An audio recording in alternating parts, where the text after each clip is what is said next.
வணக்கம், வெல்கம். இது சிம்பிளி சமையல். நான் உங்கள் ரேகா. எல்லோரும் நலமுடன் இருக்க இறைவனை வேண்டுகிறேன். ஒரு அருமையான இறால் தொக்கு கிராமத்து சுவையில்.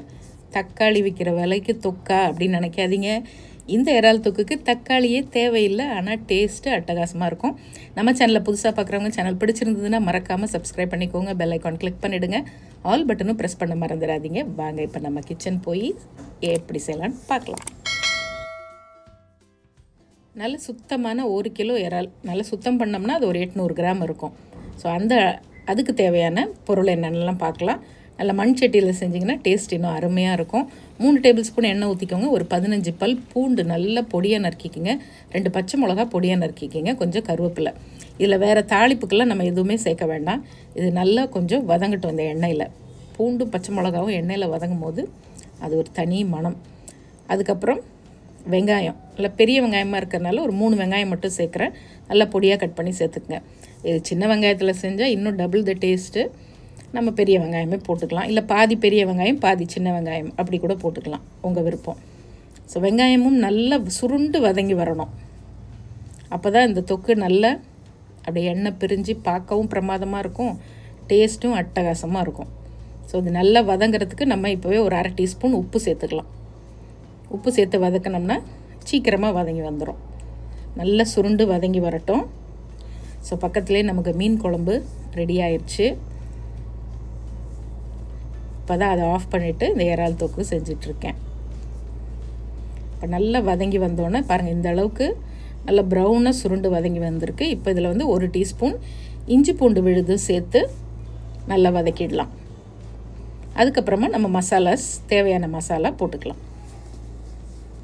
இஞ்சி பூண்டு நல்லா அந்த பச்சை வாசனை போகிற அளவு வதக்கிடுங்க. உங்கள் வீட்டு சமையல் அதிக சுவையாகவும் சீக்கிரமாகவும் செஞ்சு முடிக்க நீங்கள் எல்லோரும் என்னை ரொம்ப நாளாக கேட்டுட்டு இருந்த என்னுடைய ஸ்பெஷல் செந்தூர் மசாலாஸ் இப்போ உங்களுக்காக தயாராக இருக்குது. தேர்ந்தெடுக்கப்பட்ட முதல் தரமான பொருட்களை கொண்டு ட்ரெடிஷ்னல் கிரைண்டிங் ப்ராசஸில் எங்கள் வீட்டுக்கு நாங்கள் எப்படி அரைப்போமோ அதே மாதிரி உங்களுக்காகவும் நானும் என்னுடைய குழுவும் சேர்ந்து செஞ்சுருக்கோம்.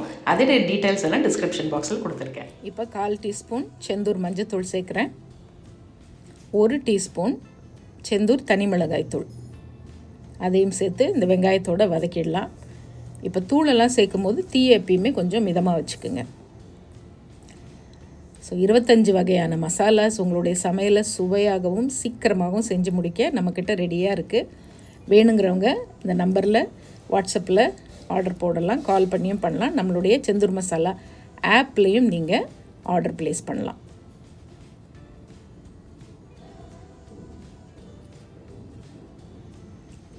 இப்போ அடுத்தது நம்ம சுத்தமாக கழுவி வச்சு அந்த நரம்பெல்லாம் எடுத்துட்டு மஞ்சத்தூள் கல்லுப்பு போட்டு கழுவுங்க எப்பயுமே.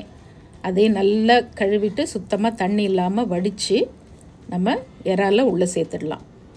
இறால் எப்பயுமே ரொம்ப நேரம் வேகக்கூடாது, ரப்பர் மாதிரி ஆகிடும். அதனால் 5 நிமிஷம் தான் இறாவோட குக்கிங் டைம். ஸோ 2 நிமிஷம் நல்லா அந்த மசாலாவோடு சேர்த்து பிரட்டி விடுங்க.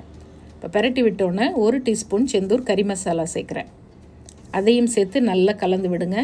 இறாலே கொஞ்சம் தண்ணி விடும், அதனால் நீங்கள் தண்ணியெலாம் எதுவும் ஊற்றிடாதீங்க. அருமையான வஞ்சிரம் மீன் குழம்பு, நம்மளுடைய செந்தூர் செட்டிநாடு மீன் குழம்பு மசாலா ரெடி ஆகிட்டுருக்கு.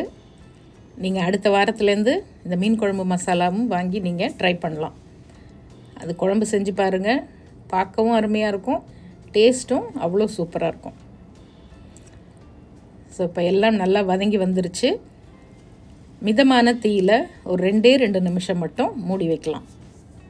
அந்த மசாலாவோட பச்சை வாசனைலாம் அப்போ தான் போகும். கரெக்டாக 2 நிமிஷம் கழித்து ஓப்பன் பண்ணிவிட்டு நல்லா தாராளமாக கொத்தமல்லி போட்டு கலந்து விடுங்க. இன்னும் ஒரு 1 நிமிஷத்தில் பார்த்திங்கன்னா நல்லா எண்ணெய்லாம் அப்படியே பிரிஞ்சு வர ஆரம்பிச்சிடும். உங்களுக்கு கொஞ்சம் சாதத்தில் போட்டு சாப்பிட்ற மாதிரி தொக்கு பதம் வேணும் அப்படின்னா பாருங்கள், எண்ணெய் நல்லா பிரிஞ்சு வந்துருச்சு. இப்போவே நீங்கள் ஆஃப் பண்ணிடலாம். இல்லை இன்னும் ஒரு 1 நிமிஷம் 2 நிமிஷம் வச்சிங்கன்னா இன்னும் கொஞ்சம் ட்ரை ஆகிடும். ஸோ கிரேவி மாதிரி வேணும்னா இப்போவே ஆஃப் பண்ணிவிடுங்க. கொஞ்சம் ட்ரை தொக்கு மாதிரி வேணும்னா இன்னும் ஒரு 1 நிமிஷம் எக்ஸ்டெண்ட் பண்ணிக்கலாம். அவ்வளோதான், சிம்பிளான ரொம்ப டேஸ்டான ஒரு இறால் தொக்கு இது. இதே மாதிரி ட்ரை பண்ணி பாருங்களேன். சாம்பார் சாதம் ரசம் சாதம் கூட சூப்பராக இருக்கும். நீங்கள் தோசை சப்பாத்திக்கெலாம் கூட இது வச்சு சாப்பிட்லாம். அவ்வளோதான், அட்டகாசமான கிராமத்து சுவையில் மண் சட்டியில் செஞ்ச இறால் தொக்கு ரெடி. இதே மாதிரி நீங்களும் ட்ரை பண்ணி பார்த்துட்டு எப்படி இருக்குன்னு சொல்லுங்கள். நம்ம சேனலை புதுசாக பார்க்குறவங்க ஃபேஸ்புக்லேயும் இன்ஸ்டாகிராம் பேஜ்லேயும் ஃபாலோ பண்ண மறந்துடாதீங்க. அதோட லிங்க்கும் டிஸ்கிரிப்ஷன் பாக்ஸில் கொடுத்துருக்கேன். இன்னொரு ஃபென்டாஸ்டிக் ரெசிபியோட மறுபடியும் பார்ப்போம். இது சிம்பிளி சமையல். நான் உங்கள் ரேகா. தேங்க்ஸ் ஃபார் வாட்சிங். Take care. பபாய்.